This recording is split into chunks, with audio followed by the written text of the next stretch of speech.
পাকিস্তান এবারে টি-20 বিশ্বকাপ বয়কট করবে নাকি খেলবে সেটা আজকে জানানোর কথা ছিল, কিন্তু পাকিস্তান ক্রিকেট বোর্ড এখনও আনুষ্ঠানিকভাবে ঘোষণা করে নাই তারা আসলে টি-20 বিশ্বকাপ খেলবে নাকি বয়কট করবে।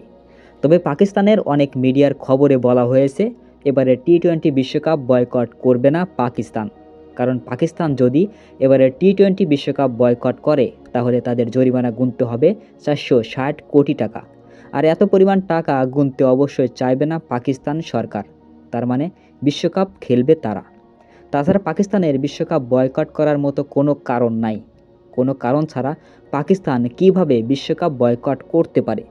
যারা ভেবেছিলেন বাংলাদেশ বিশ্বকাপ বয়কট করেছে তার মানে এখন পাকিস্তানও বিশ্বকাপ বয়কট করবে, আসলে এই ধারণা ভুল। পাকিস্তানের তারকা ক্রিকেটার আগেই বলেছিলেন বাংলাদেশ আমাদের জন্য কি করেছে যে কারণে আমরা বিশ্বকাপ বয়কট করব। আসলে তার কথাই ঠিক, পাকিস্তান শুধুমাত্র বাংলাদেশের জন্য কখনোই বিশ্বকাপ বয়কট করবে না, কারণ সবার আগে নিজের দেশ, তারপর অন্য কিছু। কিন্তু বাংলাদেশে অনেক পাকিস্তানি ভক্ত আছে, তারা এই বিষয়টা মানতেই পারতেছে না। তারা ভাবছে পাকিস্তান আমাদের খুব ভালোবাসে এবং তারা বিশ্বকাপ বয়কট করবে। দর্শক, আপনার কি মনে হয় পাকিস্তানের বিশ্বকাপ বয়কট করা উচিত নাকি বিশ্বকাপ খেলা উচিত? কমেন্টে জানাবেন।